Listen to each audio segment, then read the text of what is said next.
உங்கள் பேரை அதில் இன்க்ளூட் பண்ணாமல் செய்கிறதுக்கு என்னென்ன தில்லுமுள்ளு வேலைகள் செய்யணுமோ. நான் சில மீட்டிங்ஸ்லலாம் ரிப்பீட்டடாக ஒரு விஷயம் நான் சொல்கிறேன்ல, ரெண்டு பேருக்கு நடுவில் தான் போட்டி அப்படின்ட்டு.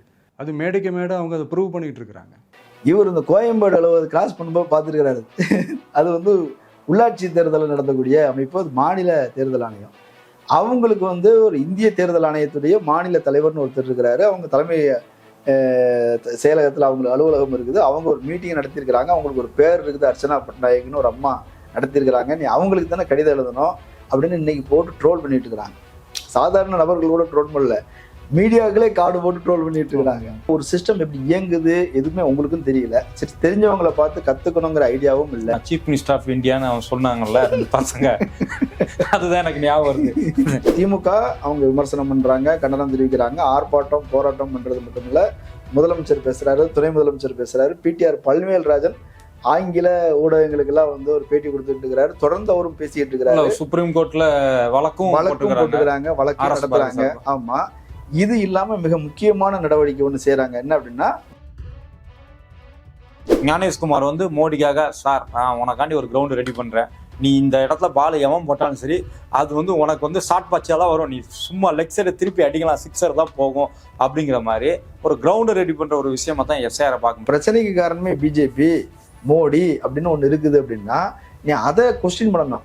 நீங்க வந்து என்ன பண்ணணும், பாசிசமா பாயாசமான்ற, நீங்க மட்டும் பாயாசமான்ற, பாயாசம் களத்துல இருந்து வேலை செஞ்சுட்டு இருக்குது, பாசிசம் தான் இத்தனை அயோக்கியத்துல இருந்து செஞ்சுட்டு இருக்குது. அதை பத்தி நீ ஒரு கேள்வி கேட்க மாட்டேன், அதை ஒரு விமர்சனமாக செய்யணும்ல. ஜென்சி கிட்ஸுகளே நீ உஷாரா இருங்க, கவனமா இருங்க, போய் வேலை செய்யுங்கன்னு சொல்லியிருக்கிறாங்க. என்ன வேலை செய்யணும், எங்க போய் வேலை செய்யணும், யார் செய்யணும், இந்த மாவட்ட செயலாளர் என்ன பண்றாரு, இல்ல மாவட்ட மற்ற நிர்வாகிகள் என்ன செய்யணும், எந்த கைட்லைனும் கிடையாது. இல்ல, ஒன்றிய செயலாளரும் கிடையாது, பட்ட செயலாளரும் கிடையாது. ரேட் அதிகமாக கேட்குறாங்கன்னு நிறைய பேர் அப்ளை பண்ணாமல் இருக்கிறாங்களாம். அவங்க வந்துருச்சா வரலையா, இங்கே பாருங்க உங்கள் பேர் வரல, அதுக்கு என்ன காரணம், இப்படி அதை சரி பண்ணுறதுக்கான வேலைங்கிறது 1.5 மாதத்துக்கு வேலை. இவர் என்ன பண்ணுறாரு, 9 நிமிஷத்துல வேலையை முடிச்சிட்டார். வீடியோ போட்டுட்டேன், என் கடமை முடிஞ்சிருச்சு, எனக்கும் டிஎம்கேக்கு தான் போட்டி, எனக்கும் டிஎம்கேக்கு தான் போட்டி, எனக்கும் டிஎம்கேக்கு தான் போட்டி அப்படிங்கிறாரு. இதற்கு காரணம் என்னன்னா, நான் டிஎம்கேல இருந்து ஓட்டை பிரிச்சுட்டேங்கிறத பின்னாடி ப்ரூவ் பண்றதுக்கு இது ஒரு வழிமுறையாக இருக்கலாம்னு நான் சந்தேகிக்கிறேன். டிவிகே வர்சஸ் டிஎம்கேன்னு சொல்றீங்கன்னா, களத்துல அதே மாதிரி டிஎம்கே மாதிரி நீங்களும் போய் வேலை செய்யணும். அப்படி வேலை செஞ்சுட்டு நீ பேசினா அதுல ஒரு நியாயம் இருக்குது. வணக்கம், இது அரண்சை, நான் சதீஷ். இன்று நம்மோடு ஊடகவியாளர் மதன் அறிவழகன் தோழர் விஜயோட வீடியோ இன்னைக்கு ஒன்று வந்திருக்குது. விஜய் மட்டுமல்லாது, விஜய் மாதிரியே ஒருத்தர் பயங்கரமான பெர்ஃபார்மன்ஸ் பண்ணாரு பீகார்ல, பிரசாந்த் கிஷோர். அவரை பத்தி தான் நம்ம ரெண்டு பேச போறோம், உரையாட போறோம். உரையாடலுக்கு வணக்கம். விஜய் வந்து திடீர்னு முழிப்பு வந்து இன்னைக்கு ஒரு வீடியோ விட்டுருக்காரு எஸ்ஐஆர் குறித்து. எப்படி பாக்குறீங்க? எஸ்ஐஆர்லாம் நம்ம கவனமா இருங்க, பசங்களாம் நம்ம ஓட்டு தான் அடிக்க போறாங்க, தடுக்கிறாங்க அப்படின்லாம் பேசிட்டு எப்படி பாக்குறீங்க? இல்ல, அவர் முதல்ல சொன்னது என்னன்றத சொல்லிடலாம். இப்போ அவர் என்ன சொல்லியிருப்பே தான் வீடியோ வந்திருக்குங்கிறாங்க, நிறைய பேர் பார்த்துருக்க மாட்டாங்க. அவர் என்ன சொல்லியிருக்கிறாரு அப்படின்னா, எஸ்ஐஆர்ல சில ப்ராப்ளம்ஸ் இருக்குது, எனக்கு திடீர்னு ஷாக்கிங் ஆயிடுச்சு அப்படின்றாரு. எனக்கு அதான் ஆச்சு. எனக்கு ஷாக்கிங் ஆனதுக்கு காரணம் என்னன்னா, விஜய் ஷாக்கிங் ஆகியிருக்கிறாரு அப்படிங்கிறது தான். ஏன்னா எஸ்ஐஆர் குறித்து பீகார் தேர்தலுக்கு முன்பிலிருந்தே அது விவாதிக்கப்பட்டு இருக்குது. நீங்களும் எதிர்க்கிறேன்னு சொன்னீங்க, அதுக்கு வந்து அனைத்து கட்சி கூட்டம் நடத்தப்பட்டது, அதுல நீங்க கலந்துக்க முடியாதுன்னு வேற எதிர்க்கும் விதமாக புறக்கணித்திருக்காங்க. அவங்க எதிர்க்கும் விதமாக புறக்கணிக்கிறோம்னு சொன்னாங்க. அப்புறம் நாங்க களத்துல நாங்க பேஸ் பண்ணிக்குவோம்னு சொன்னாங்க. சரி, என்ன செய்யறாங்கன்னு நம்மளும் பார்த்துட்டு இருந்தோம். ஆனா ஒரு பக்கம் திமுக அவங்க விமர்சனம் பண்றாங்க, கண்டனம் தெரிவிக்கிறாங்க, ஆர்ப்பாட்டம் போராட்டம் பண்றது மட்டும் இல்ல, முதலமைச்சர் பேசுறாரு, துணை முதலமைச்சர் பேசுறாரு, பிடிஆர் பழனிவேல்ராஜன் ஆங்கில ஊடகங்களுக்கு எல்லாம் வந்து ஒரு பேட்டி கொடுத்துட்டு இருக்கிறாரு. தொடர்ந்து அவரும் பேசிட்டு இருக்கிறாரு. சுப்ரீம் கோர்ட்ல வழக்கும் போட்டுக்கிறாங்க, வழக்கு நடத்துறாங்க. ஆமா, இது இல்லாம மிக முக்கியமான நடவடிக்கை ஒண்ணு செய்யறாங்க. என்ன அப்படின்னா, வார் ரூம்னு ஒண்ணு கிரியேட் பண்ணி இதை சென்ட்ரலைஸ் பண்ணியிருக்கிறாங்க. இங்க இந்த ஃபார்ம்லாம் வந்து கரெக்டா போய் சேருதா, சேர்ந்தவங்களுக்கு ஃபில் பண்ணி கொடுக்கறதுக்கு என்னென்ன வேலைகள் அத்தனையும் கூட இருந்து செய்யறாங்க. அதிமுக காரங்களே விமர்சனம் பண்றாங்க, எல்லா பக்கமும் திமுக காரங்க போறாங்கன்னு அவங்களுக்கு ஒரு ஆதங்கம் வருது. அந்த அளவுக்கு வேலை செஞ்சுட்டு இருக்கிறாங்க. இவர் வந்து திடீர்னு எனக்கு ஷாக்கிங்கா இருக்குது, திடீர்னு உங்களுக்குலாம் ஓட்டை இல்லாமல் போயிடுச்சுன்னா நீங்க என்ன பண்ணுவீங்க, போயிடுச்சு உங்களுக்குலாம் ஓட்டே கிடையாது, புதுசாக சேர்க்க போறாங்க அப்படின்லாம் சொல்றாரு. எனக்கு அதுவே ஷாக்கிங் தான். சரி, அப்படியே ஷாக்கிங் ஆகி ஒரு விழிப்புணர்வு ஏற்படுத்துறதுக்கு வீடியோ போட்டுக்கிறாரு அப்படிங்கிற வகையில நம்ம கவனிக்கும் போது அதுல என்ன அப்படின்னா, எஸ்ஐஆர்னா என்ன, அதுல என்ன ப்ராப்ளம், அதுல சொல்றாரு, சில கருத்துக்களை வந்து சொல்றாரு. இதுல வந்து புதியவர்களை சேர்த்தாலே போதுமானது, போலி வாக்காளர்கள், இறந்தவர்கள் இவங்களை நீக்கினா போதுமானது, எஸ்ஐஆருங்கிற மாதிரி ஒரு தீவிர வாக்காளர் திருத்தம் அப்படின்றது தேவையில்லை அப்படின்றத சொல்லிட்டு ஆலோசனை சொல்லியிருந்தா பரவாயில்ல. ஆனா என்ன சொல்றாரு, இதுல டிவிக்கு தோழர்களை வந்து நீக்கிறதுக்கு சதி நடக்குது, தில்லுமுள்ளு நடக்குது, எல்லாத்திலும் தில்லுமுள்ளு அவங்க தான் செய்யக்கூடிய லிஸ்ட்ல இருக்க மாட்டாங்களே. 18 வயசு கீழே சில்லற சாரி அவங்க 18 வயசு கீழே ஸ்கூல் பசங்க தானே இருப்பாங்க. இல்லைங்க, ஸ்கூல் பசங்க இருக்கிறாங்க, காலேஜ் பசங்க இருக்கிறாங்க. உங்களுக்கு ஃபார்ம் வரல அப்படின்னா நீங்க என்ன பண்ணணும், ஃபார்ம் வாங்கணும், வாங்கி ஃபில் பண்ணி கொடுங்கன்னு சொல்லலாம், ரைட்டு. ஆனா எங்க திரும்ப அவங்க வந்து பெரிய தவறு செய்றாங்க. வாய்ப்பு இருந்தால் இந்த ரேசர் பே கியூஆர் கோடுக்குள்ளே நீங்கள் வந்து அதை ஸ்கேன் பண்ணி எங்களுக்கு உங்களால் இயன்றதை விருப்பம் இருந்தால் ஆதரவு தெரிவிக்கலாம். இப்போ எனக்கு நான் பல மூத்த ஊடகவியலாளர்கள், அறிவுஜீவிகள் பேசுனது என்ன சொல்றாங்க அப்படின்னா, இதுல பெரிய அளவில் பாதிக்கப்பட போறது யாரு அப்படின்னா புதிய வாக்காளர்கள் தான். ஏன்னா இவங்களுக்கு தான் பெரிய பிரச்சனை இருக்கும். இவங்க வந்து ஏற்கனவே 2002 ஓட்டு போட்டிருக்க மாட்டாங்க, அதனால அந்த நம்பர் இருக்காது, ஃபோட்டோ ஓட்டி கொடுக்குறதுங்கிற மாதிரி ஈஸியாக கிடையாது. புதுசாக சேரும்போது அதுக்குரிய ஆவணங்கள் எல்லாத்தையும் கொடுத்தாகணும். எல்லா ஆவணங்களும் இருக்குதான்னு தெரியாது, அதை தயார்படுத்தணும், அதை வாங்கணும், என்னென்ன ஆவணங்கள் தேவையோ அதை அப்ளை பண்ணி வாங்கணும். அப்படியான வேலைகள், பெரிய வேலைகள் இருக்கும்போது இவங்க அந்த வேலையே செய்யலை. இப்போ என்ன சொல்றாங்க, ஜென்சி கிட்ஸுகளே நீங்க உஷாரா இருங்க, கவனமா இருங்க, போய் வேலை செய்யுங்கன்னு சொல்லியிருக்கிறாங்க. என்ன வேலை செய்யணும், எங்க போய் வேலை செய்யணும், யார் செய்யணும், இந்த மாவட்ட செயலாளர் என்ன பண்றாரு, இல்ல மாவட்ட மற்ற நிர்வாகிகள் என்ன செய்யணும், எந்த கைட்லைனும் கிடையாது. இல்ல, நீங்க அதுக்கு ஒரு அமைப்பை உருவாக்கணும்ல, அதுக்கு ஒரு தலைமை குழு ஒன்று போடணும். இவங்க வார் ரூம்னு ஒன்று போட்டுக்கிறாங்களே, நீ வார் ரூம்னு போட வேண்டாம், நீங்க வேற ஏதாவது ரூம்னு கூட போடுங்க, பனையூர் ரூம்னு கூட பேர் வச்சுக்கிங்க, பனையூர்ல இருந்து கூட நீங்க வேலை செய்யுங்க, தப்பு கிடையாது. பனையூர்னு இருந்தா தூக்கம் தாங்க வரும், அது திடீர்னு மொழி வரும், 6 மணிக்கு மேல தூங்கிடுவாங்க, சரி இருக்கட்டும். ஆனா ஒன்று போட்டு அதுக்குன்னு ஒரு டீமை செட் பண்ணி, இதுக்கு இவங்க பொறுப்பு, இவங்களுக்கு கீழே மாவட்ட செயலாளர்கள், அதுக்கு கீழே ஒன்றிய செயலாளர், வட்ட செயலாளர்னு உண்டு. இவங்களுக்கு ஒன்றிய செயலாளரும் கிடையாது, வட்ட செயலாளரும் கிடையாது, ரேட் அதிகமாக கேட்குறாங்கன்னு நிறைய பேர் அப்ளை பண்ணாமல் இருக்கிறாங்களாம். சரி இருக்கட்டும், பிஎல்ஏன்னு ஒன்று போட்டு வச்சிருக்கிறீங்கல்ல, அவங்களெல்லாம் ஆர்கனைஸ் பண்ணி முதல்ல ட்ரைனிங் கொடுக்கணும். ஒரு அப்ளிகேஷனை எடுத்து வச்சு எப்படி ஃபில் பண்ணணும், என்னென்ன தகவல்கள் கேட்பாங்க அதை கொடுத்துட்டு, அதுக்கு என்னென்ன ஆவணங்கள் வேணும் அதெல்லாம் உங்கள்கிட்ட இருக்குதா, இல்லைன்னா எப்படி எப்படி அப்ளை பண்ணி வாங்கணும், வாங்கி கொடுக்கணும், இதையெல்லாம் ட்ரைனிங் கொடுத்து அவங்கள வந்து களத்துக்கு அனுப்பி அதை ஃபாலோ பண்ணி, இதோட வேலை முடியாது. நீ எல்லாத்தையும் கொடுத்த பிறகு கூட தேர்தல் கமிஷன் தான் யாரை வச்சுக்கிறது, யாரை வேண்டான்னு முடிவெடுக்கிறதுன்னு அவங்க கையில் இருக்குது. அப்போது அதுக்கு பிறகு வந்து ஒன்று வரும், அது என்னது, வரைவு வாக்காளர் பட்டியல்னு ஒன்று வரும். அந்த பட்டியலில் எல்லாருடைய பேர் இருக்குதான்னு அது புக்கு மாதிரி வரும். அதை எடுத்துட்டு ஒவ்வொரு வீடாக போய் அவங்க வீட்டில் இருக்கிற நேரமாக பார்த்து போகணும், இல்லைன்னா மறுபடியும் போய் பார்க்கணும், அவங்க வந்துருச்சா வரலையா, இங்கே பாருங்க உங்கள் பேர் வரல, அதுக்கு என்ன காரணம், இப்படி அதை சரி பண்ணுறதுக்கான வேலைங்கிறது 1.5 மாதத்து வேலை. இவர் என்ன பண்ணுறாரு, 9 நிமிஷத்துல வேலையை முடிச்சுட்டார், வீடியோ போட்டுட்டேன், என் கடமை முடிஞ்சிருச்சு. இதுதான் நம்ம சொல்கிறோம். விஜய் குறித்த நியூஸ் ஆகட்டும், இல்லை எஸ்ஐஆர் குறித்த நியூஸ் ஆகட்டும், இந்த நியூஸ்லாம் உடனடியாக நீங்கள் பார்க்கணும்னா வேட்டு நியூஸ் அப்ளிகேஷனை டவுன்லோட் பண்ணுங்க. அப்ளிகேஷனோட லிங்க் வந்து கமெண்ட் பாக்ஸில் டிஸ்கிரிப்ஷன்லையும் கொடுத்துருக்கோம், டவுன்லோட் பண்ணி பாருங்க. இப்போ இதுலேயே கூட பாருங்க, இதில் பொறுப்பற்றத்தனம் அப்படின்றது ஒன்று இருக்குது. தற்கொலைன்னு ஏன் சொல்கிறோம் அப்படின்னா, இப்போ இவங்கள வந்து பாருங்க, மாநில தேர்தல் ஆணையர் அர்ச்சனா பட்நாயக் ஒரு மீட்டிங் நடத்தினாங்க. அதில் தேர்தலில் அங்கீகரிக்கப்பட்ட கட்சிகளை வச்சு ஒரு கூட்டம் நடத்தினாங்க. அதில் இவங்கள வந்து கூப்பிடலை அப்படின்றது தான் ஒரு கடிதம் போட்டுக்கிறார். சரி, கடிதம் யாருக்கு போடணும், ஒரு லெட்டர் பேடில் நீங்கள் ஒரு லெட்டர் டைப் பண்ணி அனுப்புறீங்களா, அட்ரஸ் போடுறீங்கல்ல, தலைமைச் செயலகத்தில் அலுவலகம் இருக்குது. இவர் இந்த கோயம்பேடு அலுவலகத்தை கிராஸ் பண்ணும்போது பார்த்துருக்கிறாரு. அது வந்து உள்ளாட்சி தேர்தலில் நடத்தக்கூடிய அமைப்பு, அது மாநில தேர்தல் ஆணையம். அவங்களுக்கு வந்து ஒரு இந்திய தேர்தல் ஆணையத்துடைய மாநில தலைவர்னு ஒருத்தர் இருக்கிறாரு. அவங்க தலைமை செயலகத்தில் அவங்களுக்கு அலுவலகம் இருக்குது. அவங்க ஒரு மீட்டிங் நடத்தியிருக்கிறாங்க, அவங்களுக்கு ஒரு பேர் இருக்குது, அர்ச்சனா பட்நாயக்னு ஒரு அம்மா நடத்தியிருக்கிறாங்க. நீ அவங்களுக்கு தானே கடிதம் எழுதணும் அப்படின்னு இன்னைக்கு போட்டு ட்ரோல் பண்ணிட்டு இருக்கிறாங்க. சாதாரண நபர்கள் கூட ட்ரோல் பண்ணல, மீடியாக்களே கார்டு போட்டு ட்ரோல் பண்ணிட்டு இருக்கிறாங்க. ஸோ என்ன செய்யறோம், அது என்ன ஒரு சிஸ்டம் எப்படி இயங்குது எதுவுமே உங்களுக்கும் தெரியல. சரி, தெரிஞ்சவங்களை பார்த்து கத்துக்கணுங்கிற ஐடியாவும் இல்லை. சீஃப் மினிஸ்டர் ஆஃப் இந்தியான்னு அவன் சொன்னாங்கல்ல 2 பசங்க, அதுதான் எனக்கு ஞாபகம் வருது. அதை ப்ரூவ் பண்ற மாதிரி, என்னடா என் தம்பிங்க என்னடா சொல்றது, நானே சொல்றேன் அப்படிங்கிற மாதிரி தான் லெட்டரை வந்து யாருக்கு எழுதணுமோ அவங்களுக்கு எழுதாம, உள்ளாட்சித்துறை இவங்க உள்ளாட்சி தேர்தல் நடத்தக்கூடிய தேர்தல் கமிஷனருக்கு எங்களையும் கூட்டத்தில் சேர்த்துக்கோங்கன்னு எழுதியிருக்காரு. இது நீங்க சொன்ன மாதிரி தற்கொலை. அது முதல்ல அங்கீகரிக்கப்பட்ட கட்சியா ஆகணும். அதுல ஒரு படத்துல பொன்னம்பலம் சொல்லுவார், முதல்ல தோண்டணும் அப்படிம்பாங்க. அது மாதிரி ஒரு படத்துல வந்து நான் வந்து இந்த நெல் ஒரு மூட்டைக்கு எவ்வளோ வாங்குவீங்க, ஒரு மூட்டை நெல் அரைச்சா எத்தனை மூட்டை வரும் நான் அப்படின்னு ஒருத்தர் கேட்பாரு. ஆனா அவர்கிட்ட நிலமே இருக்காது. நிலம் வாங்கின பிறகு நான் உங்ககிட்ட ரைஸ் மில்ல வந்து நெல் அரைக்கிறதுக்கு வருவேன்னு. அந்த மாதிரி நீ முதல்ல வந்து எலெக்ஷனை சந்திக்கவே இல்லை, நீ சந்திப்பியான்னு கூட தெரியாது, கட்சியை கலைக்க போறாங்கன்னு உங்க கட்சிக்காரங்க சமூக ஊடகங்கள்ல மீட்டிங் போட்டு கதறிக்கிட்டு இருக்கிறாங்க. என்ன நடக்குதுன்னு அவங்களுக்கு புரியல. ஒரு தேர்தலில் நின்று எவ்வளவு ஓட்டு வாங்குவ, அங்கீகரிக்கப்பட்ட கட்சியா மாறுவியா மாற மாட்டியா அதுவும் தெரியாது. நீ ஒரு கனவு உலகத்துல, கற்பனை உலகத்துல, விர்ச்சுவல் விர்ச்சுவல் வாரியர்ஸ்னு சொல்லிட்டு வேற ஒரு விர்ச்சுவலான ஒரு உலகத்துல வாழ்ந்துட்டு இருக்காரு. நிழல் தான் இப்போ வரைக்கும். அது எல்லாமே ஊடகங்கள்ல நிழலா தான் இருக்குதே தவிர நடைமுறையில உங்க ஆளுங்க களத்திலே இல்லை. இப்போ நீங்க இதன் வழியாக திமுக பெற்றிருக்கிற பலன்களை பாருங்க. இவங்க வந்து அன்றாடம் மக்களை போய் சந்திக்கிறாங்க, மக்களோட பிரச்சனைகளை கேட்குறாங்க.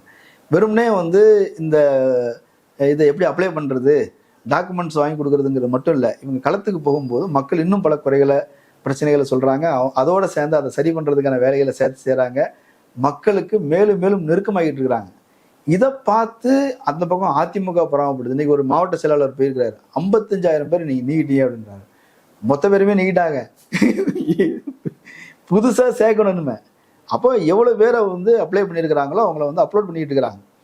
உனக்கு அதுவும் புரியல, இவருக்கு இதுவும் புரியல. பாருங்க திமுக எப்படிப்பட்ட எதிர்கட்சிகளை வந்து சந்திக்குது பாருங்க. இப்போ இவருக்கு இவங்க சொல்லி இதை அந்த ஜென்சி கிட்ஸ் வந்து புரிஞ்சுக்குவாங்களா? நான் சாதாரணமாக பார்க்குறேன், இது எப்படி ஃபில் பண்ணுறது என்ன செய்யறதுன்னு யாருக்குமே தெரியலன்றாங்க. யாரை ஃபாலோ பண்ணணும்னு தெரியல. இப்போ அதுக்கு தான் திமுக வந்து ஒரு சிஸ்டத்தை கிரியேட் பண்ணி அதுக்கு வேலை செய்கிறாங்க. ஃபோன் நம்பரை கொடுத்து இப்போ கூட பாதி பேர்த்துக்கு மக்களுக்கு வந்து இப்படி ஒன்று வந்திருக்குன்னே தெரியல. ஆமாம், 2-3 மாசமா சமூக ஊடகங்களை நான் பேசிட்டு இருக்கிறாங்க. நிறைய வீடியோஸ் போட்டாச்சு.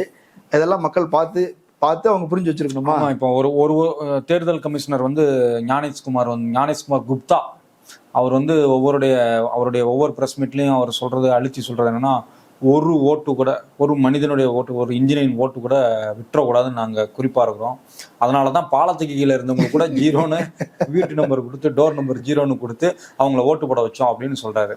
ஆனால் நம்ம ஊரில் இப்போ நிலைமை என்னவா இருக்குது அப்படின்னா, இந்த ஓட்டர் லிஸ்ட்ல உன் பேர் இல்லை அப்படின்னா நீ வந்து ஓட்டு போடுறதுக்கு தகுதியே இல்லாத, அதாவது இப்படி நீக்கப்படுகின்ற தகுதியான ஆவணம் கொடுக்கல அப்படின்னா ஆவணம்னு அவன் கேட்கறது எல்லாத்துட்டும் இருக்கணும்னு அவசியமே இல்லை. இன்னைக்கு ஞானேஷ்குமார் சாப்பிட்ற சாப்பாட்டுல, மோடி போடுற கோட்ல எல்லாத்துலயும் அவனோட உழைப்போட உதிரை இருக்குது, ரத்தம் இருக்குது, அவனோட கை இருக்குது. ஆனா அவனை வந்து நீ வந்து உனக்கு ஓட்டு போட முடியாது, அவன் கட்டவரல கட் பண்ற வேலை தான் இது வந்து இன்டெரக்டா நடந்துட்டு இருக்குது. பத்திரிகையாளர் ஷியாம் சொல்றார், நான் வந்து நீண்ட காலமாக ஊடக துறையில இருக்கிறேன், நான் வந்து வழக்கறிஞருக்கு படிச்சிருக்கிறேன், சட்டம் படிச்சிருக்கிறேன். அவர் வந்து அதில் PhD பண்ணியிருக்கிறாரு. தமிழ்நாடு அறிந்த மிக முக்கியமான இன்டலெக்சுவல். இன்வெஸ்டிகேஷன் ஜேர்னலிசம்ங்கிறது தமிழ்நாட்டில் தொடங்கினது தராசு பத்திரிகை தான். அதுலேருந்து தான் நக்கீரன் கோபால் வந்தார், அதுலேருந்து தான் நெற்றிகன் வந்தது. இப்படி வந்து அதுக்கு ஒரு பாரம்பரியம் உண்டு. அதை பார்த்து தான் ஜூனியர் விகடன்லாம் ரிப்போர்ட்டர்லாம் ஆரம்பித்தாங்க. அப்படிப்பட்ட ஒரு நபர் அவர் சொல்கிறாரு, எனக்கே ஆவணங்கள் இல்லை, ப்ரூஃப் இல்லை. இப்போ அவர் வந்து இந்திய குடிமகன் இல்லை. ஆமாம், அப்போ எனக்கு பதட்டம் ஆயிடுச்சு. நான் வந்து அதுக்கு ஆளுகளெல்லாம் ரெடி பண்ணி என்னுடைய உறவினர்கள் அவங்களோட நம்பர் என்ன இதெல்லாம் தேடி பிடிச்சி கண்டுபிடிச்சி எனக்கு நான் கொண்டு வர்றதுக்கு எனக்கு இவ்வளவு வேலை இருக்குது. இதை சாமானியர்கள் எப்படி செய்வாங்க? ஒரு நாள் இப்போ நாங்க பீகார்ல போயிருந்தப்போ பார்த்தப்போ அவங்களுக்கு ஒரு நாள் சம்பளமே 200 ரூபாய் என்னமோ வருது. அதை விட்டுட்டு அவங்க அந்த இத்தனை வேலையும் செய்யணும், அது மட்டும் ப்ரூஃப் வேற பண்ணணும். அப்படி ப்ரூஃப் பண்ணியுமே அவங்க நம்பர்லாம் வந்து கட்டாக இருக்குது, அவங்க பேரெல்லாம் கட்டாக இருக்குது. அது இந்த பீகார் எலெக்ஷன்லேயே நம்ம கண்ணார பார்த்தோம். அந்த ஊர்லேயே போய் பேட்டி எடுத்து போட்டிருந்தாங்க. அதில் 4 பேரை வந்து ராகுல் காந்தி வந்து லாஸ்ட்டாக கொடுத்த ப்ரெஸ் கான்ஃபரன்ஸில் மேடையில் ஏற்றி, அதில் ஒருத்தர் வந்து சொல்கிறாரு, எனக்கு அவர் வந்து மாற்றுத்திறனாளி, அவர் வீல் சேரில் உட்காந்து பேசுறாரு, நான் வீட்டை விட்டு வெளியில் போக மாட்டேன், எனக்கு வீட்டை விட்டு வெளியில் போய் வேலை பார்க்க முடியாது, நான் வீட்டில் இல்லைன்னு சொல்லியிருக்காங்க, என் பேர் இல்லை, நாங்கள் திருப்பி ஃபார்ம் வந்து நிறைச்சி கொடுத்தும் எங்கள் பேர் இல்லை. அந்த ஊரில் மட்டும் 150 பேர்கிட்ட பேர் வந்து நீக்கப்படல. அதில் கூட ஒரு புள்ளி விவரம் வந்திருக்குது. 20 மாவட்டங்களில் இருந்து மட்டும் 70% பேர் நீக்கப்பட்டுக்கிறாங்க. அந்த 20 மாவட்டங்கள்லையும் ராஷ்டிரிய ஜனதா தள் இல்லையா, அவங்க RJD வந்து செல்வாக்கு உள்ள பகுதி, இஸ்லாமியர்கள் அதிகம் இருக்கக்கூடியது, யாதவர்கள் அதிகம் இருக்கக்கூடிய பகுதி. இந்த பகுதியிலிருந்து தான் 70% வாக்குகள் வந்து நீக்கப்பட்டிருக்குது. இப்போ இந்த தேர்தல் முடிவை பெரிய அளவில் பாதிச்சிருச்சா இல்லையா? இப்போ நீங்க RJD வாங்கினது வந்து அவங்க தான் அதிகமாக வாங்கியிருக்கிறாங்க. அப்படி இருந்த 23% வாங்கியிருக்கிறாங்க. ஆனால் அவங்களுக்கு வந்து வெறும் 25 சீட்டு தான் அப்படின்றாங்க. மொத்தமாக பார்த்தீங்க அப்படின்னா கூட NDA கூட்டணி வாங்கினது வந்து 1,86,00,000. இந்தியா கூட்டணி வாங்கினது அவங்க வந்து 1,80,00,000. வெறும் 6 லட்சம் ஓட்டில் மொத்தத்தையும் இழந்திருக்கிறாங்க. 400 ஓட்டுலலாம் ஜெயிச்சிருக்காங்க. 66 லட்சம் பேர் நீக்கப்பட்டிருக்காங்க அப்படிங்கிறாங்க, இல்லை 6 லட்சம் பேர் நீக்கப்பட்டிருக்காங்க. அவங்கெல்லாம் இப்போ எங்கே இருக்காங்க? அப்போ அவங்க வந்து இந்திய குடிமகன் இல்லைன்னா அவங்கள எதுக்கு இப்போ நாட்டில் வச்சிருக்க அப்படின்னு கொஸ்டின் வருது. அவங்கள நீ என்ன செய்ய போறங்கிற கேள்வி வருது. அவங்கள நீ பாகிஸ்தானுக்கு அனுப்ப போறியா, பங்களாதேஷுக்கு அனுப்ப போறியா, இலங்கைக்கு அனுப்ப போறியா, பூட்டானுக்கு அனுப்ப போறியா? இவங்கெல்லாம் யார்? அப்போ இப்போ இவங்க இங்கதான் உழைக்கிறாங்க. நம்மளோட ஒவ்வொரு வேலையிலயும் அவங்களும் ஒரு அங்கம் வகிக்கிறாங்க. அது அரசு ஊழியராக கூட இருக்கலாம், இந்த கவர்மெண்ட்லயே கூட வேலை பார்த்துட்டு இருக்கலாம். அந்த கவர்மெண்ட்டுக்கு வேலை பார்க்கறதுக்கு என்னெல்லாம் தேவை இருக்கோ அதெல்லாம் கொடுத்தா சேர்ந்திருக்காரு. ஆனா ஓட்டு போட முடியாது. ராணுவத்துல இருந்தவருக்கு ஓட்டு இல்லைன்னாங்கல்ல. அதான் சொல்றேன், முதல் தலைமுறை பட்டதாரி வேலைக்கு வந்திருப்பாரு. அவங்க அப்பா வந்து படிக்காம கூலி வேலை பார்த்துட்டு வந்திருப்பாரு. அவர் இறந்தும் போயிருக்கலாம். இப்போ அவரோட டாக்குமெண்ட்டை தேடி நீ கொடுத்தா மட்டும்தான் நீ வந்து இந்த நாட்டோட குடிமகன், இல்லை அப்பதான் நீ ஓட்டு போட முடியும் அப்படின்னா அவர் என்ன செய்வாரு? இல்லை, சிம்பிளா பாருங்க, சொத்துடைய சமூகம் இருக்குல்ல, அவங்களுக்கு வந்து அசையா சொத்துன்னு ஒன்று ஊர்ல இருந்துகிட்டே இருக்கும். அல்லது சிட்டில இருந்தாங்கன்னு சிட்டில இருந்துகிட்டே இருக்கும். 3 தலைமுறையா இருந்தாலும் கூட, பல தலைமுறையா இருந்தாலும் சரி, அவங்களுக்கு சொத்துன்னு ஒன்று இருக்கும், டாக்குமெண்ட்னு ஒன்று இருக்குது. அவங்க ஈஸியா அதை காட்டிட்டு அவங்க வந்து போயிட முடியும். இந்த ஒர்க்கிங் கிளாஸ் இருக்குல்ல, அவங்களுக்கு ஊர்லயும் சொத்து இருக்காது. அவங்க வெளியே வந்ததுக்கு பிறகும் அவங்க வாடகை இருப்பாங்க. 6 மாசம் ஒரு இடத்துல இருப்பாங்க. அங்கே கிளம்புனா இன்னொரு இடத்துக்கு போனிருக்கும். திடீர்னு வாடகை ஏற்றிட்டா இன்னொரு இடத்துக்கு போனிருக்கும். வேலை மாறிடுச்சுன்னா இன்னொரு இடத்துக்கு போனிருக்கும். இப்படி மாநிலம் விட்டு மாநிலம் போறவங்க, ஊர் விட்டு ஊர் போறவங்க, மாவட்டம் விட்டு மாவட்டம் போறவங்க, அவங்க இதெல்லாம் பார்த்துட்டு இருக்க முடியாது. இந்த ஓட்டுனால என்ன வந்துருப்போது புலம்ப பார்ப்போம்னு போயிருந்திருப்பாங்க. சிலருக்கு ஓட்டு வந்திருக்கும், ஆனா அதை கரெக்டா ஃபாலோ பண்ணி எல்லாருமே இப்போ இது வந்து மக்களை நேரடியா பாதிக்கக்கூடிய பிரச்சனைகளுக்கு மக்கள் வந்து வீதியில எல்லாம் இறங்கல. டிமானிட்டேஷன் ஆகட்டும், கொரோனால அதிகமா பாதிக்கப்பட்டது பீகார் மக்கள் தான். ஏன்னா அவங்க தான் புலம்பெயரும் தொழிலாளர்கள் அதிகம். அவங்க கொரோனா சமயத்துல எல்லா கடைகளும் எல்லா தொழில் வாய்ப்புகளும் மூடப்படும் பொழுது அவங்க வீட்டுக்கு நடந்தே வந்தாங்க, அவங்கவுங்க ஊருக்கு நடந்தே போனாங்க. அப்படி கோடிக்கணக்கான நடந்தவங்க மாநிலத்துல இன்னைக்கு வந்து அதை நிகழ்த்தியவர்கள் வெற்றி பெறுகிறார்கள். இப்போ அதுக்கே வெகுண்டு இல்லாத இந்த ஜனம் இந்த ஓட்டு சோரி இல்லை இந்த ஓட்டு நம்மளோட எஸ்ஐஆர் ஃபார்மை ஃபில் பண்ணணும், அதுக்கு எவ்வளோ சின்சியராக இருப்பாங்கன்னு எனக்கு வந்து நம்பிக்கை இல்லை. ஆக இந்த எஸ்ஐஆருங்கிறது வந்து இது ஒரு கிரவுண்டை பில்ட் பண்ணுறது. இந்த தேர்தலுக்கு முன்னாடி ஞானேஷ்குமார் வந்து மோடிக்காக, சார் நான் உனக்காண்டி ஒரு கிரவுண்டு ரெடி பண்ணுறேன், நீ இந்த இடத்துல பால் எவன் போட்டாலும் சரி அது வந்து உனக்கு வந்து ஷார்ட் பச்சாலாம் வரும், நீ சும்மா லெக் சைடை திருப்பி அடிக்கலாம், சிக்ஸர் தான் போகும் அப்படிங்கிற மாதிரி ஒரு கிரவுண்டு ரெடி பண்ற ஒரு விஷயமா தான் எஸ்ஐஆரை பார்க்க முடியுது. மோடி சொல்லியிருக்கிறாருல்ல, பீகாரில் வென்றது போலவே மேற்கு வங்கத்திலும் தமிழ்நாட்டிலும் கேரளாவிலும் நாங்கள் வெற்றி பெறுவோம். அதெல்லாம் விடுங்க, பிரஸ் கான்ஃபரன்ஸ்ல 1 மாசத்துக்கு 2-3 வாரத்துக்கு முன்னாடி நடந்த பிரஸ் கான்ஃபரன்ஸ்லயே பீகார் ரிசல்ட் இதுதான் அப்படின்னு ராகுல் காந்தியே சொல்லிட்டாரு. அதுல இன்னொரு முக்கியமான விஷயம் என்ன அப்படின்னா, இந்த விஜய் வந்து இவ்வளோத்தையும் திடீர்னு இன்னைக்கு கண்ணு முழிச்சு பாக்குறாருல, இல்ல அவருக்கு எழுதி கொடுத்துருப்பாங்கல்ல, அவங்களுக்கு யாருக்குமே இதை நிகழ்த்தி கொண்டிருப்பது பிஜேபியின் ஆளாக தான் ஞானேஷ்குமார் வந்து செயல்படுறாரு.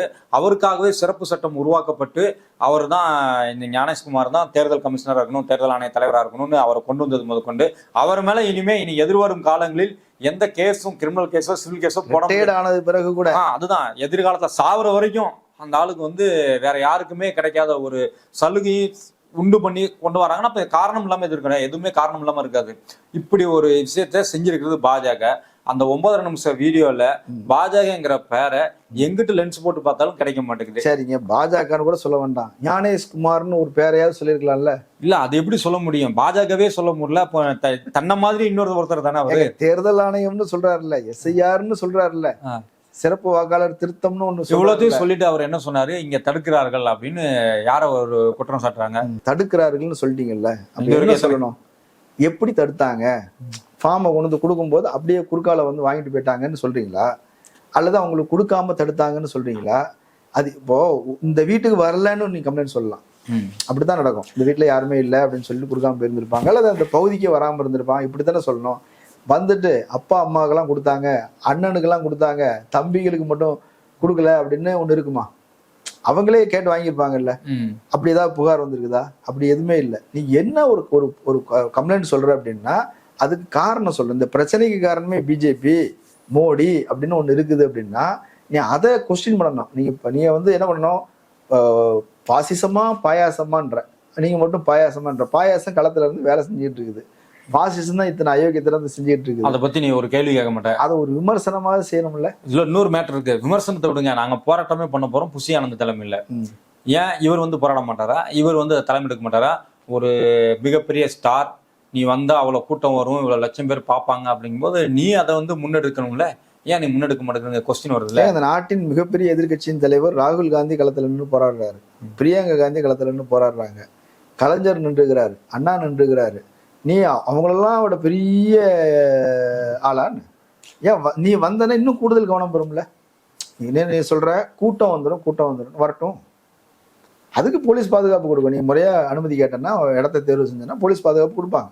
இப்போ எனக்கு தெரிஞ்சுங்க அந்த அஜித்குமார் மரணம் இருக்கு இல்லையா, அதை ஒட்டி இவங்க ஒரு ஆர்ப்பாட்டம் நடத்தினாங்க. அங்கதான் நடக்க போகுதுன்னு நினைக்கிறேன் ஆர்ப்பாட்டம். அந்த பகுதியில சிவானந்த சாலையில அனுமதி கொடுத்தாங்கல்ல. இதுக்கு முன்னாடி திமுக கொடுத்துருக்காங்களா, அதிமுக கொடுத்துருக்காங்க? எந்த கட்சியும் கொடுக்க மாட்டாங்க. சாதாரண அமைப்புகள்லாம் போய் போராட்டம் நடத்துறது போனீங்க அப்படின்னா வள்ளுவர் கோட்டத்தில் அந்த சந்தில் விட்டுருவாங்க. அங்கே இந்த சிக்னல் விழுந்தவங்க எல்லாரும் கிராஸ் பண்ணி போயிடுவாங்க. அதை பார்க்கறதுக்கு ஆளே இருக்காது. ஆர்ப்பாட்டங்கிறது பொதுமக்கள் நடமாடக்கூடிய பகுதியில் தான் வைக்கணும். அதுக்காக தான் அது ஆர்ப்பாட்டம். சரி, அப்படி கூட இல்லை உனக்கு ஸ்பெஷலாக அனுமதியெல்லாம் கொடுக்குறாங்க, போலீஸ் பாதுகாப்பு எல்லாமே கொடுக்குறாங்கல்ல, அப்போது அதுக்கேற்ப ஒன்று போய் அதில் இருந்து பேசலாம். இந்த ஜனநாயகன் படத்தை ரிலீஸ் பண்ண போகிறவங்க இந்த ஜனநாயகத்தை காக்கிறதுக்கான அந்த எஸ்ஐஆருக்கு எதிரான அந்த போராட்டத்தில் ஜனநாயகன் வரணும்ல, வரமாட்டாருங்க. நீ வரமாட்டீங்க. ஏன் வரமாட்டாங்க? போட்டோ கிட்ட இருந்தா அதை பார்த்து கூட ஏதாவது கும்பிடு போட்டு ஒண்ணு போடலாம். இது அந்த மேட்டரா இல்ல. இறந்து போயிருச்சுன்னா ஒரு எஸ்ஐஆர் இறந்துருச்சு, ஒரு அந்த அனுதாபங்கள் அப்படின்னு சொல்லிடலாம். அது ரொம்ப சுலபமா முடிஞ்சிடும். பேசுங்க. இன்னும் சொல்ல போனா பீகார் எலெக்ஷன்ல பொறுத்தவரையிலும் அவங்க பிஎல்ஏ பிஜேபிக்கும் ஜேடியூக்கும் சேர்த்து கனெக்ட் பண்ணீங்கன்னா அதுல பாதியில ஒரு 60% தான் பிஎல்ஏக்களோட எண்ணிக்கை ஆர்ஜேடிக்கும் காங்கிரஸுக்கும் இந்த எம்எல் பார்ட்டிக்கும் சேர்ந்து அவ்வளவு மிக குறைந்த பிஎல்ஏக்கள். இந்த பிஎல்ஏ வீக் ஆனது இது ஒரு முக்கியமான பாயிண்ட். இப்போ இங்க பிஎல்ஏக்கள் டிஎம்கே 68,000 பூத்துக்கும் பிஎல்ஏ போட்டு பிஎல்ஏ 2 போட்டு ஒரு பூத்துக்கு 2 பேருங்க அதிகாரப்பூர்வமா உள்ள அனுமதிக்கப்படுறவங்க. இவங்க என்ன பண்றாங்க, அது இல்லாம 10 பேர் கொண்ட குழு அமைச்சிருக்கிறாங்க. அதுல கட்சியில இருந்து ஆளு, மகளிர் அணியில இருந்து ஆளு, இளைஞர் அணியில இருந்த ஆளு, மாணவர் அணியில இருந்த ஆளு, இத்தனை பேருக்கு பிரதிநிதித்துவம் இருக்கணும். இத்தனை பிரிவுகள் இருக்கிறாங்க சொசைட்டில, இணைஞ்சு வேலை செய்யணும்னு போட்டு எஸ்ஐஆர்ல மொத்த டீமும் இறங்கி வேலை செஞ்சுட்டு இருக்கு. ஆமா, இப்படி அங்க அவங்க டைரக்டா அதுல கனெக்ட் ஆயிட்டாங்க. வாக்காளர்களுடன் இல்ல பிஎல்ஓக்களுடன் எப்படியோ அவங்க கனெக்ட் ஆகி அவங்க அந்த வேலையை பார்த்துருக்காங்க. மொத்த அறுவடையும் என்டிஏக்கு தான் சேர்ந்துருக்குது. இங்க தெரிந்தோ தெரியாமலே இந்த எஸ்ஐஆர் மூலம் திமுக நீங்க சொன்ன மாதிரி இல்ல தராசு சாம் அவர்கள் சொன்ன மாதிரி வாக்காளர்களோட நெருக்கமாறுங்க. நமக்கு அடுத்த கேள்வி என்ன அப்படின்னா, பிஎல்ஓட்ட போனதுக்கு அப்புறம் இந்த ஓட்டு யாரோடது, யாருக்கு இருக்க போகுது? நீங்க எல்லா பேரையும் கொடுத்துடலாம். இப்போ எங்க வீட்டுல நாங்க 7 பேர் இருக்குன்னா 7 பேரும் போயிடுச்சு. 7 பேருக்கு எங்களுக்கு ஃபார்ம் வந்துருச்சு. எங்க ஃபார்ம் நாங்க நினைச்சிட்டோம். ஆனா இந்த ஃபார்ம் அங்க போனதுக்கு அப்புறம் ஏதாவது ஒரு லெட்டர் தப்பாச்சு, இல்ல இவங்களோட சர்டிஃபிகேட் எனக்கு போதாது, என் பையனுக்கு என் பையனோட பேருக்கு இன்சியல் இப்போ நான் என் ஒய்ஃப் பேரையும் என் பேரையும் சேர்த்தே நாங்கள் வச்சிருக்கோம். அது ஓட்டர் ஐடியில் நீங்க பாத்தீங்க அப்படின்னா மொத்த பேர் வந்துருக்குது. என் பையன் பேரு, அதுக்கப்புறம் என் பேரு, அப்புறம் என் ஒய்ஃப் பேரு. பாஸ்போர்ட்ல தான் இந்த மாதிரிலாம் பண்ணுவாங்க. சர்நேம்ங்கிறது அங்க ரொம்ப சாதாரணமானது. நீங்க பேன் கார்டு நிறைக்கும் பொழுது அந்த காலத்துல நம்ம ஆட்கள் ரொம்ப கஷ்டப்பட்டாங்க. வெறுமனே முருகன் இருக்கும், ஆர் முருகன் அப்படின்னு இருக்கும். அவன் அப்படி இல்லை, முருகன் யாதவ்னு போட்டிருப்பான். இவங்க கேட்டிருப்பாங்க first name second name Murugan, அப்ப யாதவ்னு அவன் எழுதிடுவான். நம்மால் சர்நேம்னு கேட்டிருக்கோம், என்னென்ன எழுதுன்னு முடிச்சிட்டு இருப்பான். இப்ப இங்க அதே மாதிரி இப்ப இந்த ஓட்டர் ஐடியில என் பையன் பேரு, அப்புறம் என் ஒய்ஃப் பேரு, அப்புறம் என் பேரு, 3 பேர் இருக்குது. ஆனா அவனோட மற்ற ஐடிகள் எல்லாத்தையும் ஆதார் கார்டு எடுத்துக்கிறோங்க, இல்ல ஸ்கூல் சர்டிபிகேட் எடுத்துருவாங்க. அதுல என்ன இருக்கும், எஸ்ஆர் அப்படின்னு ஒரு இனிஷியல் மட்டும்தான் இருக்கும். இப்ப இதை வச்சு அவன் நீக்கணும்னு நினைச்சா நீக்கிற முடியும். நீ அதை கிளைம் பண்ணி நீ மறுபடியும் ஃபைட் பண்ணி வர்றதுக்கு அவன் படிப்பானா, இல்ல இதை வச்சு கிளைம் பண்ணிட்டு இருப்பானா? ஆக பிஎல்ஓக்களுடன் சேர்ந்து பிஎல்ஏக்கள் 68,000 பேரை டிஎம்கே போட்டிருக்குது. 68 லட்சத்தை பேரை போட்டு நீங்க வேலை பார்த்தாலும் அதற்கப்புறம் ஒரு ப்ராசஸ் இருக்கு பாத்தீங்களா, அந்த ப்ராசஸ் வெளிப்படைத்தன்மையாக இல்லை. அது வெளிப்படைத்தன்மையாக இல்லாத பட்சத்துல யார் ஓட்டு எங்க விழும், எப்படி அருந்து விழும் அப்படிங்கிறது தெரியாது. அதற்காக தான் எஸ்ஐஆர் ப்ராசஸே நீ நிறுத்து அப்படின்னு போய் டிஎம்கே கேஸ் போட்டிருக்கு. இதெல்லாம் தெரியாம விஜய் எப்படியா போய் பசங்க நம்ம ஓட்டு மிஸ் பண்ணிடாதீங்க, போய் அதை ஃபார்ம் நினைச்சிருங்க அப்படின்னு அவர் என்னமோ விர்ச்சுவல் வாரியர்ஸ்ட போய் கோரிக்கை வைக்கிறிய. விர்ச்சுவல் வாரியர்ஸ் அவனுக்கு என்ன தெரியுமா, கதறு டிவிகேன்னு எழுத தெரியும், ட்ரெண்ட் பண்ண தெரியும், களத்துல போய் வேலை செய்ய தெரியாது. ஆக்சுவலி ஒரிஜினல் விர்ச்சுவல் வாரியர்ஸ் வச்சு விளையாடிட்டு இருக்கிறது பிஜேபி தான். தேர்தல் கமிஷனுங்கிறது அது பின்னாடி நடக்குது, அதுதான் விர்ச்சுவல் வாரியர்ஸ். நம்ம கண்ணுக்கு தெரியவே தெரியாது. ஆனா நம்ம ஓட்டு யாரை போடணும், யார் போடக்கூடாது, எந்த இடத்துல இருக்கணுங்கிறத அவங்களால கண்டுபிடிக்கணும். மகாராஷ்டிராலாம் பாத்தீங்கன்னா சரல்னு அவங்க ஒரு அப்ளிகேஷன் வச்சிருக்காங்க. அந்த அப்ளிகேஷன்ல பிஜேபியோட அப்ளிகேஷன், இப்போ இங்க எப்படி நம்ம டிஎம்கே ஒரு அப்ளிகேஷன் வச்சு பூத்து அவங்க பேரு இதெல்லாம் சேர்த்து ஆட் பண்ணி வச்சுக்கிறாங்க. டிஎம்கே மெம்பர் மாதிரி கிட்டத்தட்ட அவங்க கலெக்ட் பண்ணி வச்சுக்கிறாங்க. இப்போ அவங்களுக்கு ஓரளவு அந்த டேட்டா தெரிஞ்சிடும். இந்த ஏரியால எனக்கு இந்த பூத்ல இவ்வளவு பேர் இருக்காங்க, அதுல இத்தனை % ஓட்டு நமக்கு இருக்குது, கன்ஃபார்மா இருக்குது. டிஎம்கே மெம்பர் மட்டுமே இதுல எப்படி இருக்காங்க, அவங்க குடும்பத்துல இருந்து இவ்வளவுதான் சாலிடா போடுவாங்க. அப்போ இதெல்லாம் அவங்க டேட்டா அனலைஸ் பண்ணி எடுத்துருவாங்க. அதே மாதிரி மகாராஷ்டிரால சரல்னு ஒரு அப்ளிகேஷன் செஞ்சுட்டு இருந்தாங்க பிஜேபிக்காரங்க. ஆனால் மகாராஷ்டிரால 6 மாசத்துல 41 லட்சம் ஓட்டு திடீர்னு கூடிச்சு எலெக்ஷன் அப்போ. 6 மாசத்துல 41 லட்சம் டக்குன்னு ஓட்டு கூடுது. அது வந்து அந்த எலெக்ஷன் ரிசல்ட்டே மாத்திருச்சு. அதே மாதிரி ஹரியானாலையும் அப்படிதான் நடந்துட்டு இருக்கும் பொழுது இங்க வந்து ஒரு முக்கியமான பிரச்சனை என்ன அப்படின்னா, ஹரியானால 20,000 ஓட்டுல தோத்தாங்க. அதான் மொத்தமே 20,000 ஓட்டுல தோக்குறது வேற. ஆமா, மொத்தமே 23,000 ஓட்டு தான் அவங்களோட டிஃபரெண்ட் பிஜேபிக்கும் காங்கிரஸ் கூட்டணிக்கும். இப்ப இங்க என்ன பிரச்சனை அப்படின்னா, இந்த மொத்தமா பல்க் ஓட்டு இருக்கு பாத்தீங்களா, பல்க் ஓட்டு வந்து உடனடியாக டிஎம்கேல இருந்து பிரிஞ்சு நேரா இவங்க சாஃப்ட்வேர் மூலமா பண்ணக்கூடியதோ இல்ல சென்ட்ரலைஸ்ட் சாஃப்ட்வேரா இருந்தால், இல்ல இவங்க இந்த மாதிரி கட்டிங் ஒட்டிங் பேட்ச் ஒர்க் எல்லாம் பண்றதாக இருந்தால், அப்படிதான் நம்ம எஸ்ஐஆர் எல்லாத்தையும் சந்தேகப்படுறோம். அதெல்லாம் விஜய்க்கு போற மாதிரியே இருக்கும். விஜய் ஒரு ஓட்டுகளை பிரிப்பார். அதனால வந்து திமுக பலவீனமாச்சு. திமுக ஓட்டுகள் எல்லாம் விஜய்க்கு போனது. அதனால வந்து அதிமுக பாஜக கூட்டணி வந்து ஜெயிச்சிருச்சுங்கிற ஒரு நேரட்டிவே இப்ப இருந்தே செட் பண்ண ஆரம்பிச்சிருவாங்க. இப்ப இருந்தே வந்து திமுக, ஏன்னா இவர் வார்த்தைக்கு வார்த்தை வரிக்கு வரி எப்போ பேசினாலும் என்ன பேசுறாரு அப்படின்னா, எனக்கும் டிஎம்கேக்கு தான் போட்டி, எனக்கும் டிஎம்கேக்கு தான் போட்டி, எனக்கும் டிஎம்கேக்கு தான் போட்டி அப்படிங்கிறாரு. இதற்கு காரணம் என்னன்னா, நான் டிஎம்கேல இருந்து ஓட்டை பிரிச்சுட்டேங்கிறத பின்னாடி ப்ரூவ் பண்றதுக்கு இது ஒரு வழிமுறையாக இருக்கலாம் நான் சந்தேகிக்கிறேன். இது சந்தேகம் தான், அது உண்மையா என்னங்கிற ஒரு 6 மாசம் கழிச்சு நம்ம அதுக்காக தான் இறக்கி விடப்பட்டிருக்கிறார். அதுதான் இப்போ அப்ப சந்தேகமா என்னங்கிறத நம்ம ஒரு 6 மாசம் கழிச்சு தெரிஞ்சுக்கலாம். ஆனால் இது ஒரு ஆபத்தான விளையாட்டு. இது வந்து எஸ்ஐஆர் அப்படிங்கிறது வந்து எலெக்ஷன்ல தோக்கிறது ஜெயிக்கிறத வச்சு மட்டுமே நம்ம பேசிட்டு இருக்கோம். இது அப்படி கிடையாது. இது ஒட்டுமொத்த ஜனநாயகத்தையுமே குழி தோண்டி புதைச்சிட்டு மொத்தத்தையும் கேலி குத்தாயி தான் இஷ்டத்துக்கு ஒரு சர்வாதிகார ஆட்சி இன்டைரக்டா சட்டப்பூர்வமா அனைத்து தப்புகளையும் பண்ணிட்டு இருக்கிறாங்க. செய்வதற்கும் தொடர்ந்து செய்வதற்கான அங்கீகாரத்தை பெறுவதற்கும் இது பயன்படுது. ஆமா, அப்படிதான் இது நடந்துட்டு இருக்குது. இந்த விஷயத்தை வந்து வெறுமனே எஸ்ஐஆர் அப்படின்னு அப்படி வெறுமனே எஸ்ஐஆர் அப்படின்னு பார்க்காம நம்ம மீது ஒரு சர்வாதிகாரமான ஆட்சி நம்மளை வச்சே செலுத்தப்படுகிறது. நாமளே அந்த சர்வாதிகாரியை வந்து தேர்ந்தெடுக்கிற மாதிரி நம்மளே நம்ப வச்சு இவங்க நம்மளை ஏமாத்திட்டு இருக்காங்கிறது புரிஞ்சிட வேண்டியிருக்குது. குறிப்பா விஜய் மாதிரி நீ ஜென்னிசெட்டு கூட டைரக்டா கனெக்ஷன்ல இருக்கிற அப்படின்னா உனக்குலாம் அதை பற்றி குறித்த அறிவு என்னை விட அதிகமா இருக்கணும். என்ன விட உனக்கு தேடுதல் அதிகமாக இருக்கணும். குறைந்தபட்சம் அந்த மாதிரி ஒரு இன்டெலெக்சுவலையாவது கூட வச்சுக்கணும். ஆதவ அர்ஜுனாவையும் சட்னி மோகனையும் இப்படிலாம் வச்சுக்கிட்டு நீ ஒரு A4 சீட் இப்படி வச்சுக்கிட்டு பார்த்து பேசுறதுல ஒரு பலனும் இல்லை. அது உளப்பூர்வமா வரணும். ஒருத்தன் வேலை பார்க்கறான் அப்படின்னா, ஒரு அரசியல்ல வேலை பார்க்கறான்னா அவனுக்கு உளப்பூர்வமா வரணும், உள்ளத்துல இருந்து வரும். அவனுக்கு பேச தெரியாது, அது வேற விஷயம். ஆனா எனக்கு வந்து இந்த தகவல் பத்தாது, இதுல இருக்கிற ஆபத்தை நான் இன்னும் புரிய வைக்கணும், அவனுக்கு பேச தெரியாம இருக்கலாம். அப்பதான் அவங்க எழுதி கொடுக்குறவங்க இருக்காங்க. அந்த மாதிரி எந்த அறிகுறியும் தற்கொலையிட்ட கரையில.